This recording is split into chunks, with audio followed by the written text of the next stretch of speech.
Ang JBC, tinitingala natin ginagalang ng maigi. Ba't nagkaganito? Nakakalungkot lang. You still believe na may planong ipakulong si VP?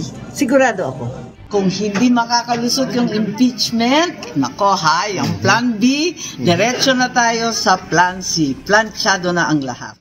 Isang mapagpala at magandang araw mga kabayan, naglabas ng matinding reaksyon si Cavite Representative Kiko Barsaga matapos italaga si dating DOJ Secretary Jesus Crispin Boying Remulla bilang bagong ombudsman.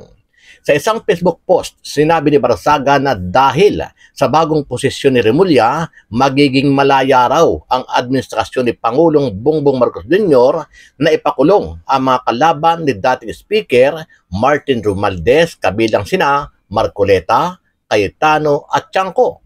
Ayon pa kay Barsaga, people power is the only path to justice now. Sabay himok sa mamamayan na ipaglaban ng hustisya. Matatanda ang pinalitan ni Remulla si dating Ombudsman Samuel Martires matapos ang termino nito noong Hulyo 2025 habang si DOJ Undersecretary Frederick Bida naman ang itinilagang OIC ng ahensyang iniwan ni Remulla. Samantala, ibinunyag naman ni Senator Amy Marcos na planado ng kanyang kapatid na si PBBM at Boying Remulla kaya inilagay ito bilang ombudsman.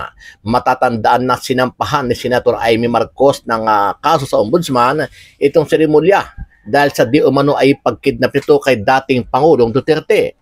Pero dahil siya na ang ombudsman ngayon, basura na ang kaso. Bagay na ikinadismaya ni Senator Amy ang naging desisyon ng kanyang kapatid sa paghirang kay Remulla bilang bagong ombudsman.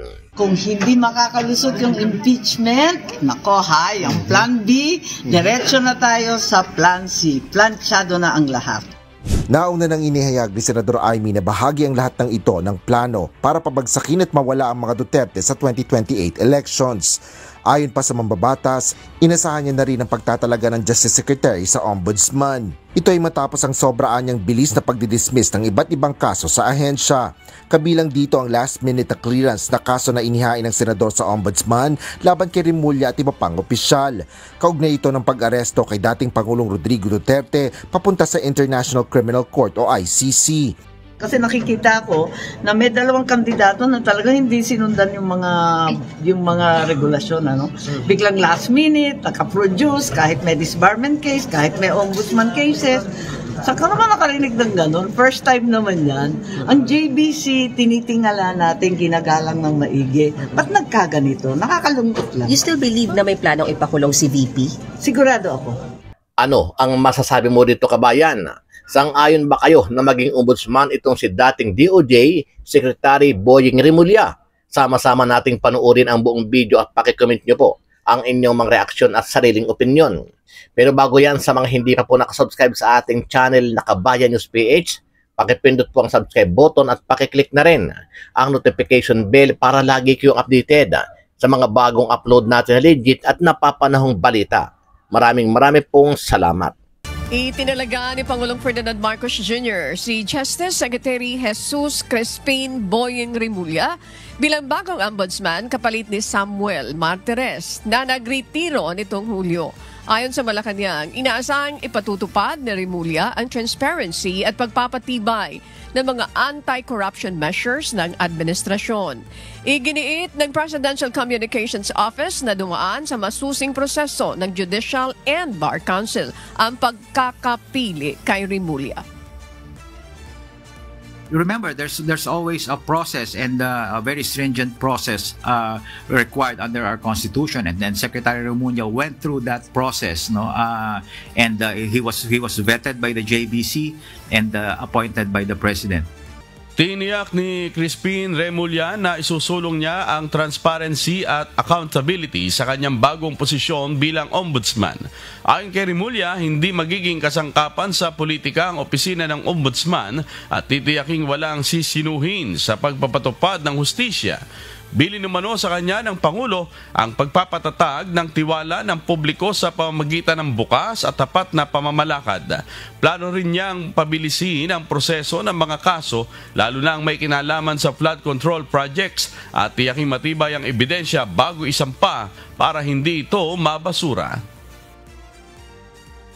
And probably, transparency, more openness from the office. I think the people want to know. Gusto nang malaman ng taong bayan ang ginagawa ng ombudsman. Kaya papaliwanag natin sa kanila yung mga ating ginagawa para malaman naman ng mga kababayan natin na may opisinang ganon. Pero anyway po, for today's discussion will be the appointment ni former DOJ Secretary Boying Remulla as the new ombudsman. Okay, so yung mga kinakatakutan po ni Senator Amy Marcos, yung nag-pray pa po siya nung Sunday lang po may ginawa siyang post, ay nagkatotoo. Okay, so for today's video po, i-discuss ko sa inyo kung ano ba talaga yung ombudsman, ano yung mandato niyan, bakit yan siya importante po sa bansa natin, and then magbibigay na lang din po ako ng konting personal opinion and mga maritesan po dito sa pag-appoint at pagpili kay former DOJ Secretary Boying Remulla as the new ombudsman po of the Republic of the Philippines. So para po mas maintindihan niyo yung point ko, ipapakita ko na lang din mismo yung post po ni Senator Amy Marcos. So noong October 5, 4 p.m., ito po, naglabas siya ng official statement. Sabi niya, sa Lunes nakatakdang hirangin si Boying Remulla bilang ombudsman. And then basahin niyo na lang po to kung gusto niyo talaga makita. Sa Facebook page po to ni Senator Amy Marcos mismo. So ito po, makita niyo naman yung name. And then yung sa pinakababa po, yan. Yung sabi po niya, iligtas mo ang inyong bayan, Panginoon. Okay, so this was in 4 o'clock, October 5. And then, ng October 5, 9:04 p.m., may shinare naman po si Senator Amy from Batas PH na sabi ng Supreme Court spokesperson na no shortlist yet for ombudsman post. This was on October 5, 9:04 p.m. Then yung next po nangyari dyan was yesterday lang po, kung saan gumawa ako ng post about this at 3:35 p.m. So this was in October 6, 2025. Nag-release po ng shortlist or ng mga nominees yung Judicial and Bar Council, the JBC. So makita po niyan, nominee number 1, 2, 3, 4, 5, 6, and 7. And ako po personally, yung candidate ko dito supposedly is si former Supreme Court Justice Mario Lopez, si candidate number 5. Okay, so personal choice ko lang po yun based on how I observe him as a person and as a former Supreme Court Justice. Pero yun, hindi po siya yung napili, unfortunately. Okay, so anyway po, October 6 to, naglabas ng shortlist yung Judicial and Bar Council. And then yung next po dyan, ngayon lang po to, October 7, 2025. Yan, formally na po na-appoint si DOJ Secretary Remulla as the new ombudsman. Okay, so gumawa rin po ako ng post nito. And then ito po, meron din yung official statement from PCO. So if you want to read this fully, you can do so in my Facebook page. Or pwede nyo rin po bisitahin yung Facebook page ng PCO. Naka-upload din po to. Okay, so anyway, yan po yung magiging facts ng discussion natin. And before ko po i-discuss yung constitutional provisions regarding the ombudsman, i-share ko lang po muna tong video ko na to sa inyo. So yung title po niyan, Ombudsman, ano at bakit ito powerful.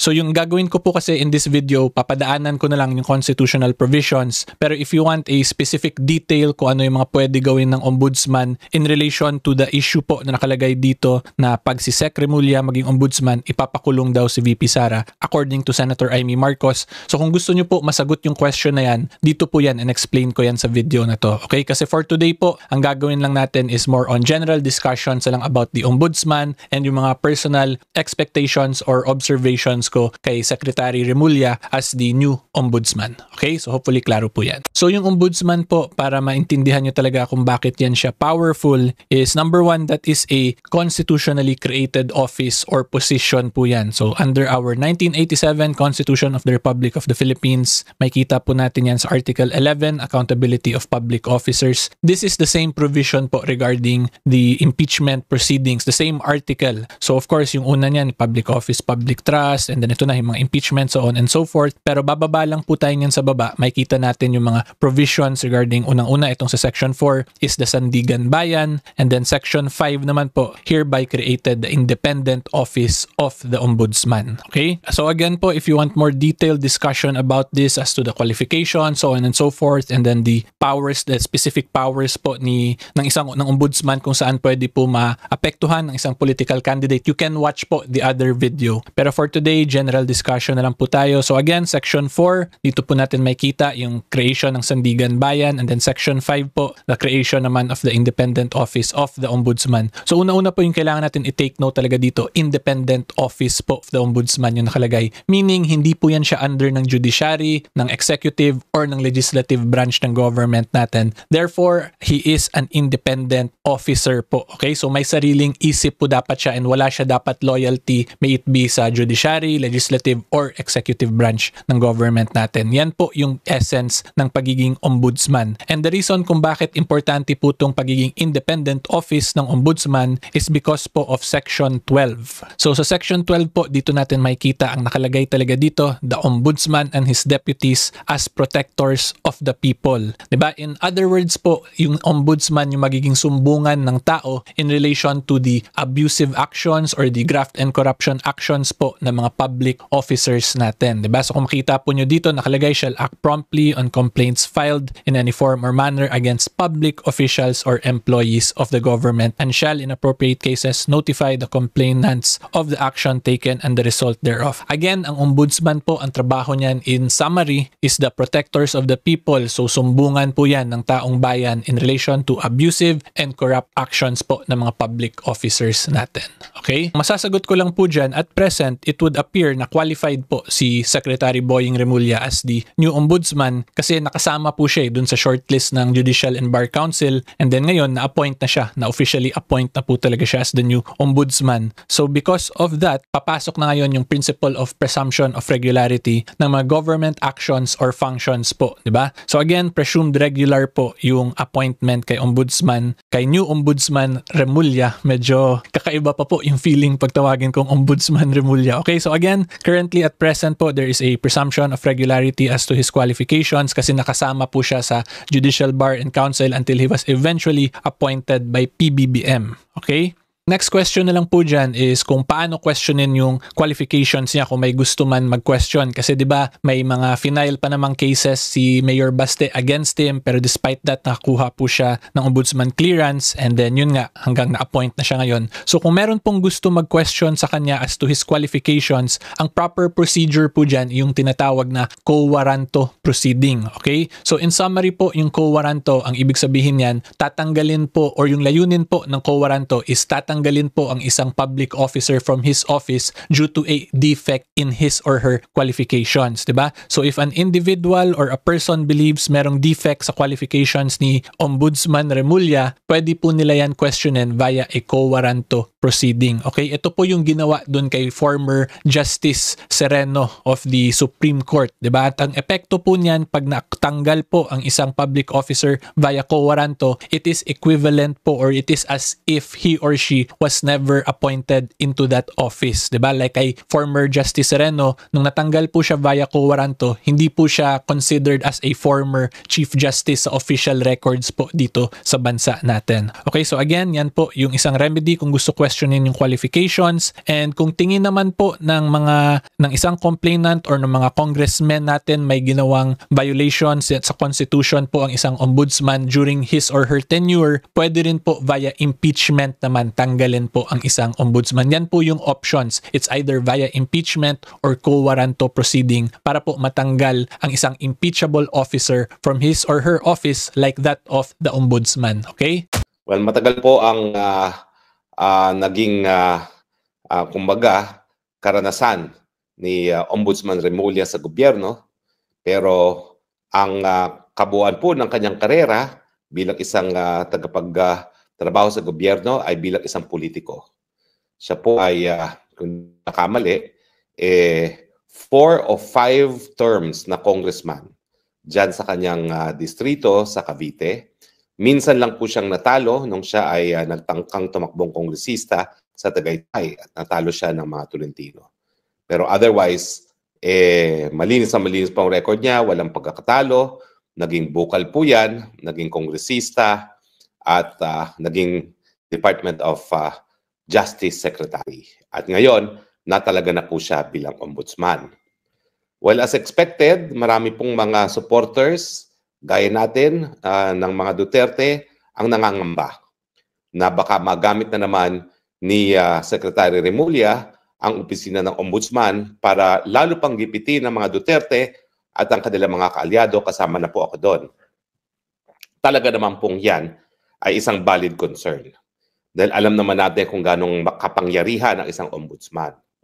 At ang unang-unang ang gagawin ni Ombudsman Remulla, ngayong siya na talaga na bilang Ombudsman, ay bubuksan daw niya ang Statement of Asset and Liabilities at Net Worth ni VP Sara. Na sa akin naman, wala akong pangamba dahil si VP Sara naman po ay transparent, no? At simple ang buhay. Sa tingin ko, wala silang mahahanap na tagong yaman si VP Sara dahil sa totoo lang, ang pamamahay niya sa Davao simple, ang pamamahay niya dito sa Maynila inuupahan lamang habang siya ay Vice Presidente at tinitira ng kanyang mga pamilya dahil nga lumipat siyempre ang pamilya sa Maynila nung siya ay nanalo bilang Vice President kung saan nag-aaral din ang kanyang mga anak. So ako, wala akong problema sa kanyang pagkakalkal sa Statement of Assets and Liabilities and Net Worth ni VP Sara dahil sa tingin ko, wala siyang mahahanap na baho sa kanyang SALN. Ang siguro, ang pinangangamba ng marami, yung tanim kaso na po pwedeng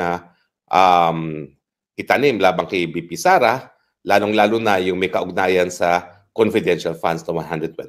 No? Pero siguro by now, alam na naman ni Ombudsman Remulla na it does not make sense kung talagang pag-iinitan lamang ang VP Sara. Alam naman niya bilang isang politiko din at naging DOJ Secretary kung ano-anyo ng confidential funds. Hindi talaga yan pinag-uusapan. At kung mayroong mga pangalan na nagamit dahil nga kinakailang itago ang mga pangalan ng recipients, naintindihan niya yan. Dahil believe you me, meron din pong confidential funds ang DOJ Secretary bukod pa doon sa pondo ng witness protection na tinatrato rin na confidential funds. So bagamat talaga naman pong dapat maabala ang mga supporters ng Duterte sa pagtatalaga ni Ombudsman Remulla, ang sinasabi ko, unang-una, yung kanyang karanasan bilang isang politiko at pangalawa, yung anyo ng opisina para namang may pag-asa tayo na magiging patas ang Ombudsman Remulla. Tunayan, wala naman tayong choice eh. Wala naman tayong choice dahil matatanggal lang si Ombudsman Remulla sa pamamagitan ng impeachment at mangyayari lang yan kapag nakuha na ng Duterte ang Kongreso para masimulan nga yung proseso ng impeachment at magkaroon ng ebidensyang matibay para makonvict sa Senado. Dahil ako naman naniniwala, hindi naman sunod-sunuran ng mga senador at nakita naman natin yan sa mga recent history, no? Na talagang may independyente ang mga miyembro ng senador at napakahirap na sabihin na binibili mo lang ang mga senador. Pero wala tayong choice. Kung isipin natin talaga na mitsa sa buhay natin si Ombudsman Remulla, wala tayong magagawa kasi talagang nandiyan na siya. Ang sa akin lang, libre naman siguro mangarap. Kaya tinitignan ko naman yung mga positibong aspeto na magbubunga dahil nga sa background ni Boying Remulla bilang isang politiko. At sa katunayan, ngayon lang talaga sa kauna. At yan ang isang dahilan kung bakit maraming umaalma kasi nga kapag politiko, siyempre maraming pinakikisamahan ng politiko, and chances are, ang dapat talagang kasuhan ay mga politiko, lalong-lalo na dito sa nakikita nating flood control scandal na halos lahat naman ng involved, kasama na ang presidente, ay mga politiko. At kapag politiko umupo sa ombudsman, siyempre may konsepto na pakikisama. Pero bakit sa tingin ko, all is not lost with Ombudsman Remulla? Well, unang-una, gaya ng aking sinabi, libre naman mangarap. So mangarap na lang tayo kasi wala na tayong magagawa. Unless mamatay si Remulla, unless siya ay magkasakit na tuluyang hindi makagampa ng kanyang trabaho, o unless siya ay ma-impeach, nandan siya for 7 years sa ayaw at sa gusto natin. Unang-una, bagamat nakikita ko kung bakit maraming kumukutsa sa isang politiko bilang isang ombudsman, ang pagkakaiba naman ng politiko at ng isang tao na hindi naging politiko, at pareho naman akong ginampanan yung ganyang papel na yan, nung ako ay isang law professor na non-politician at saka isang spokesperson at yung naging miyembro ng Kongreso. No? Ano naman ang benepisyo kung siya ay isang politiko at isang ombudsman? Makaka-impluwensya kasi yung kanyang pagiging politiko kung paano niya gagampanan ang kanyang katungkulan bilang ombudsman. Kung gagampanan niya ang katungkulan niya para maging isang sandata lamang para sirain ang mga kalaban ng mga Marcos, yung politika sa kanya ang siyang magdedesisyon kung tama ba na talagang habulin at sirain na ang mga Duterte ngayon. Bakit? Ano ibig sabihin ko dyan? Dahil bihasang politiko si Boying Remulla, alam niya kung anong pulso ng bayan. Sa tingin ko, alam ni Boying Remulla na ang pulso ng bayan ay overwhelmingly sumusuporta sa mga Duterte. At sa tingin ko, dahil siya ay naging tao rin ni Erap Estrada, ang talaga namang mataas na katungkulan na sa gobyerno ay siya ay natalaga sa panahon ni Erap Estrada, alam niya na hindi mo po pwedeng gipitin ang isang personalidad na talaga namang napakalawak ng suporta sa ating lipunan. Kung ikaw ay non-politician, po pwede mo pang gawin yan. Kasi ikaw ay inosente kung ano magiging public ramification. Na ikaw ay kukutsain at talagang isusumpa ng taong bayan kung gigipitin mo isang tao na sinusuportahan at lalong-lalo na ang perception ay malinis to begin with. Mabuti sana kung ang reputasyon ng mga Duterte ay parang mga Ko na talagang at saka mga Martin Romualdez na talagang kinasusuklaman na ng taong bayan. Well, habulin mo na habulin yan, papalakpakan ka pa ng taong bayan. Pero bilang isang politiko, alam ni Boying Remulla na yung Inday Sara Duterte at ang buong pamilyang Duterte, pinangalagaan ng pangalan, hindi talaga kilala bilang mga kurakot at mga politiko, at kapag siya ay hinabol niya na walang basihan, kukutsain siya ng taong bayan. Baka kapag hinabol pa niya ang mga Duterte, yan pa maging mitsa ng people power na maraming naghahangad. Kasama na po ako doon. Hindi po illegal ang people power. Constitutional po yan.